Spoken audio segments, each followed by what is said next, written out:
I need your help. Max is experimenting on me.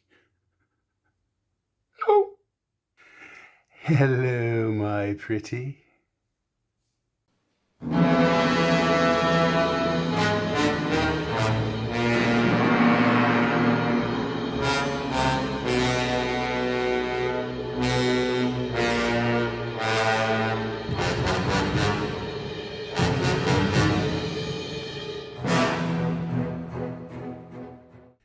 Well, hello, Blue Troopers. It's Max of Max. For Pete's sake, you know who I am by now. Anyway, actually, most of the experimenting I did was on the F4. I was trying to get the weathering down, and it kind of got out of hand. I had marked up both sides with different kinds of paint, and uh, there were acrylics. And then I went over it with the lacquer, very thin, just to sort of subdue everything. One side, the left side, the port side, came out pretty well about what I wanted it to look like. But the starboard side, I wound up blotting out most of the work. And, you know, it's one of those things that, and I learned a lot here. So these are the lessons. The lacquers and the acrylics play nice with each other. That's not a problem. But the lacquer, even though it goes on very thin, and of course every color is a little different, but using the gray, the dark gray, and then going over it with the with acrylic, and then going over the acrylic with the lacquer, I made sure. Of course, I'm rattle canning this, so I'm hand painting the pre coloring, and then going over with a rattle can, not an airbrush. And I think that was the problem was because I think on the port side I just got lucky. I just happened to get the right mix, the right distance, and everything, the right swath, and it worked. Not completely uniform. On the other side, I completely obliterated most of the pre-shading. Even after it dried, you just couldn't see it. I probably one swipe too many. That's all it took to completely obliterate it. So I tried it again. This time I used a darker gray and a black, both, to see if they would penetrate. Same thing. Accidentally uh, managed to obliterate even the black pre-shading. And I wasn't putting it on heavy.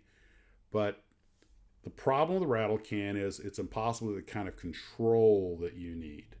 So if you're going to do this, you really need to use an airbrush.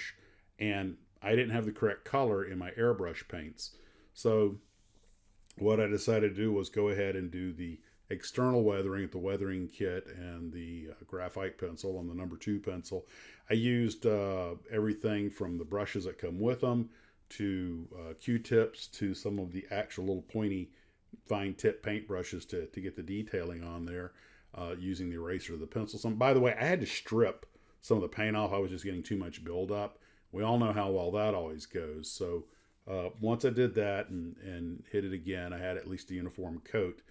You got to remember, a lot of this is going to be covered up by the decals.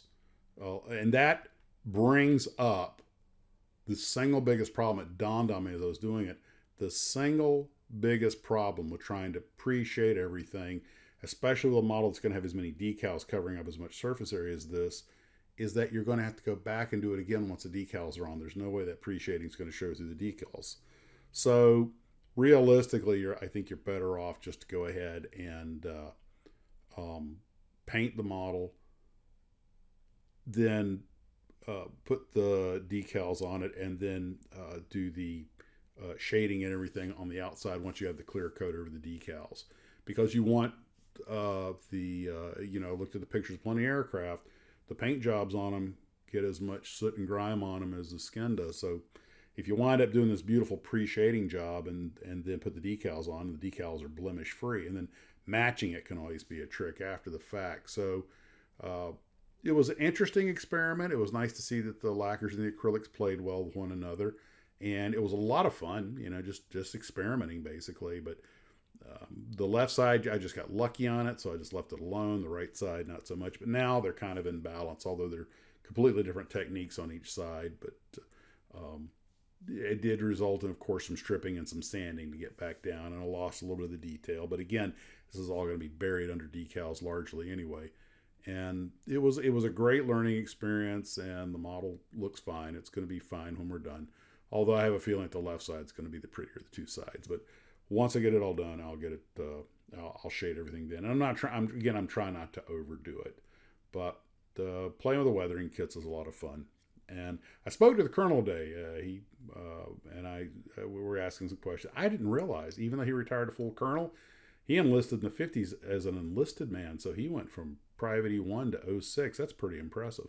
And I'll talk to him more about his career as we get closer. He's very excited about the project.